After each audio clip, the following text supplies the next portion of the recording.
When Phil Jackson got to the Chicago Bulls, he went to Michael Jordan, and Michael Jordan was the face of the NBA at the time, which is why I give Phil Jackson mad props for this.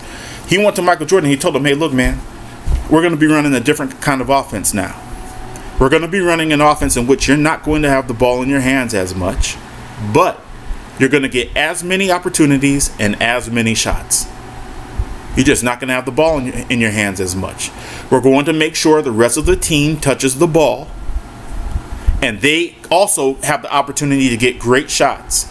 But it's going to ultimately come back to you. Michael Jordan said, cool. Right?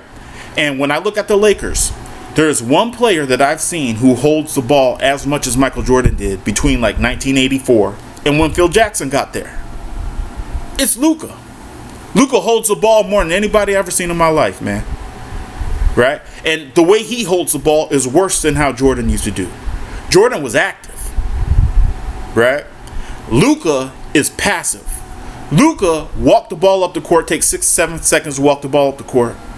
Then he'll pound the ball for another 6 seconds. And then he'll get into what he wants to do for another 6 seconds. We're talking about 18 seconds, 19 seconds right there. And then he'll either pass or he'll shoot. That's poor offense. And that offense doesn't work. And I'm going to explain to you why it doesn't work.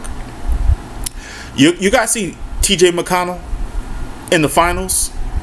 TJ McConnell, once Tyrese Halliburton got hurt, they naturally brought TJ McConnell in to play point guard. And before that, everybody was saying shit like TJ McConnell is more important than Tyrese Halliburton. And I'm laughing like you guys don't understand basketball. TJ McConnell comes in, replaces Tyrese Halliburton after he blows his Achilles. And for the first, I'd say 6 to 10 minutes, TJ McConnell was playing like shit. Playing terribly. And everybody's like, I'm looking at like, damn, man, what happened to this cat? Well, I'll tell you what happened to him. TJ McConnell's role is a spark plug. His role is to come in and do everything you saw him do throughout the playoffs. That's what TJ McConnell's role is. When you tell him, all right, now you're the point guard, you're the distributor, you're responsible to make sure people get the ball where they need it and they get touches. When it came to that, TJ McConnell couldn't just turn off. He couldn't just turn on being the traditional point guard. He was in spark plug mode. And he knows that in spark plug mode, he ain't winning the game. If TJ McConnell remains in spark plug mode, TJ McConnell is not going to win you games. Y'all remember Vinnie Johnson? They called him the microwave from Detroit. Detroit Pistons. Bad Boy Pistons. Look at him and it's like, damn, man, this dude is a killer. This dude, well, how come he was coming off the bench? How come he earned the name the microwave? Because he could come in for 6-10 minutes, right? And he could give you 10 points. Boom, 10 points. Easy. But he wasn't a 36 to 40 minute player. It's not what he was. Most guys in the NBA, you can't just ask them to turn it on and turn it off. The great ones, yeah, you could ask them to do that. But you can't just ask most guys in the NBA to turn it on and turn it off. That's not how they get down. That's not how they move. That's not how the mind works. You know, it's like, look, the way Luka plays, I watch him in the first quarter, and sometimes he has first quarters in which he scores like 18 points. And I'm watching him, and I'm watching the crowd go crazy, and I'm watching the announcers, oh, Luka's on a heater, this, that. It's not sustainable. It's not sustainable. Vinnie Johnson ain't sustainable. TJ McConnell ain't sustainable, and Luka Doncic ain't sustainable. Luka could go on heaters, but it ain't sustainable. And once he gets cold, and once that shot stops falling, or once he gets tired, now all of a sudden the team that been standing around watching has to turn it on. And not most players can't just turn it on. Right? They got to be involved. They get into a certain mode, and it's hard to come out of that mode. You know, I mean, that's just human nature. And the way the Lakers run their offense, if they don't get a point guard, an initiator, an offense, a coach. And I'm not suggesting JJ be fired. I'm saying that JJ has to go to Luka and say, look, bro, this is how we're moving from now on. Just like Phil Jackson went to Michael Jordan. And I get it. It's hard to go to the face of the NBA, especially when, in my opinion, the Lakers are in a steady mode to find a cash cow and ensure that even in their downtimes, they got that cash cow to make sure their money is right. I think the Lakers are in that mode, but it's hard to go to the face of the NBA. And yes, I think Luka has more potential to be the face of the NBA than anybody. And I think if the NBA was honest and commentators were honest, they'd tell you that. Talking heads were honest, they'd say it. But it's hard to go to the face of the NBA and say, yo, man, we need to take the ball out your hands. We need to take the ball out your hands, but you're going to get as many shots and as many opportunities. And the Lakers need to institute an offense or have a player on the court who's going to ensure that Luka gets his shots, gets his opportunities, but you got about 5-6 seconds to do it. You either do it or you don't. You know? Or we're going to make sure the rest of the ball gets whipped around and we're in an offense before you shoot your shot. But this shit where 18 seconds on the shot clock, you decide whether you're going to shoot or whether you're going to pass, right? And again, you pass to somebody with 6 seconds on the shot clock, 4 seconds on the shot clock. That is not what they do, right? I mean, it's just so many parts of the Lakers offense right now that's like, man, what are you guys thinking, man? Look, JJ, are you doing your job? Do you understand what your job is? Do you think your job is to institute this shit offense? Right? Look, I seen Don't Connect. He was kicking ass, man. Dude was kicking ass, and now he's on everybody. He's in every trade anybody. As if the dude is almost a throw-in. As if he's expendable. He's in every damn trade you see. And I'm just sitting there thinking, yo, man, this dude was kicking ass as a rookie. 17 points per game over the 16 games that he started. 17 points per game. 55% field goal. Right? Overall field goal percentage. 48% from three over 16, 17 games. And you're just looking at it like, why are you guys doing this to him? But I seen games where he's standing in the corner, waiting. And then, he finally gets the ball and he shoots and he misses.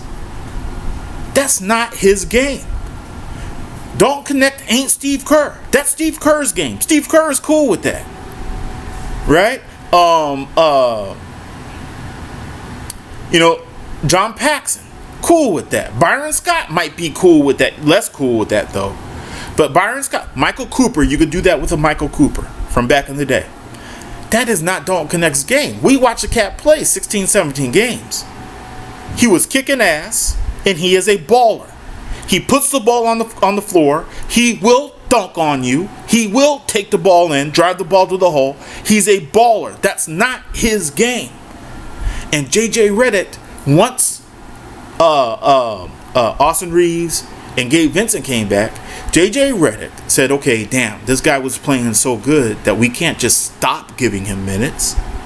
So we'll give him minutes in this role so that these other guys could build their game up. And the role they gave him was a spot-up shooter.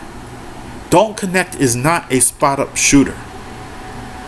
Right? Don't Connect could make spot-up shots. Especially if he has been incorporated into the game. But he is not a spot-up shooter. And they tried to make him a spot-up shooter. And I'm watching, I'm just like, yo, that's not what Don't Connect is. Just like TJ McConnell is not a distributing, floor-setting point guard. Just like Vinnie Johnson is not a 36 per minute game shoot. People keep talking about Nick Claxton. Nick Claxton averaged 10 points and 7 rebounds a game in 26, maybe 28 minutes a game, right? There's a reason for that. I mean, why wouldn't you could easily say, well, how come you want to just play him another 12 minutes and have his 10-7 turn into 15-10? Because he's not that player. You see? And that's what the Lakers aren't understanding, and they're not understanding it because they want Luka to be Luka. Because the Lakers have gotten into a mode where once they find their superstar, they'll try to win a title, but even if they don't, they're going to sell tickets. That's the mode the Lakers have been in my opinion, since Kobe's 18th, 19th, 20th seasons. The Lakers use Kobe like a cash cow. You know? And you saw something similar to LeBron when he was in Cleveland. LeBron used Cleveland like a cash cow. As long as Cleveland... Look, man. LeBron took some of the worst teams I've ever seen to the NBA Finals. Actually, he took the worst team. When his Cavaliers went to the NBA Finals, that was the worst team I'd ever seen go to the NBA Finals. I thought that the Philadelphia team with Allen Iverson was terrible. LeBron's team was worse. I mean, I'd almost challenge you to name me 3 players from that team that LeBron had that went to the NBA Finals. Name me 3 players. He did a smart thing by going to Miami, right? When he went there, Cleveland came all the way down. And once they got assets, he went back. But Dan Gilbert wasn't going to do it. Dan Gilbert wasn't going to give him assets. Dan Gilbert looked at LeBron like LeBron was a cash cow. And to a certain extent, the Lakers play like... Actually, they don't just play like this. They govern their team like this. They manage their team like this. The Lakers play like, well, it's okay because we got a cash cow. So, you don't really have to push back against him. You don't really have to correct his mistakes. Let Luka do what Luka does. Because the fans love it and they go crazy when he scores 20 points in the first quarter. Do you guys think if Luka scores 20 points in the first quarter, that he's going to have 80 points at the end of the game? Have you ever seen a game so far this season that you thought his 20 was going to manifest into 80 points at the end of the game? And more importantly, did you ever see him score 20 points in the first quarter and say, oh, this game is over? Lakers are going to win this game. No. No team ever wins by themselves. No player ever wins by themselves. And that's why JJ Redick has to have enough basketball intellect to understand that it's okay if Luka gets 20 in the first quarter. But how did he get that 20? You see, it's a big difference. If he got that 20 with him receiving the ball with 14 seconds left on the shot clock, and then he did something that's different than him walking the ball up the court for 6 seconds, pounding the ball for 6 seconds, getting into his bullshit for 6 seconds, and then shooting with 22 seconds left on the 22 with 2 or 4 seconds left on the shot clock. That's a big difference than him receiving the ball with 17 seconds left on the shot clock after the rest of the team had touched it. Right? Or he could receive the ball with 10 seconds left and whipped it around and it got back to him. But my point is that the Lakers need, and it's messed up, man, because in free agency, I don't know that they should do it in free agency. You like to think that JJ Redick is going to make this change because he recognizes this change needs to be made. But they need a coach, and I'm not suggesting JJ be fired, but I'm saying they need the coach to institute an offense that does not allow Luka to move the way he moves. They need a player that understands what the players on the floor need and therefore puts the ball where it needs to go. Right? They need an initiator. Somebody who will walk up the court and then decide what set goes into effect to ensure the rest of the team touches the ball before Luka gets it. you know. And you guys, I'm saying Luka is the face of the NBA. This is not me shitting on Luka. This is something that I've noticed. Yes, we need a center. We need somebody who could dominate the middle. We need somebody who could rebound, has a presence in the paint. All that shit. I get it, right? My point is that the other side is getting neglected somewhat because you have such great players on the offensive end. You see, people look at the Lakers. Laker fans, watch the game all the time. What they say, you're missing the forest for the trees. I don't really know what the hell that means, but I think it's apropos in this case. You know, the Lakers got great offensive players, but they don't have a great offense. It's two different things, man. And they got to fix that offensive end, man. And it won't take much. It just means that you got to have somebody who got the nuts to stand up to the face of the NBA. And y'all, let me explain real quick why I say Luka's the face of the NBA. People keep going off about, well, how come it ain't Embiid? How come it ain't one of these Euros or international players who the last 7 MVPs have been international players? How come they're not the face of the NBA? Because they ain't the face of the NBA. They don't got it. You know, they don't got the attitude. They don't got the swag. They don't got all that ignorant shit that the United States loves. They don't have it.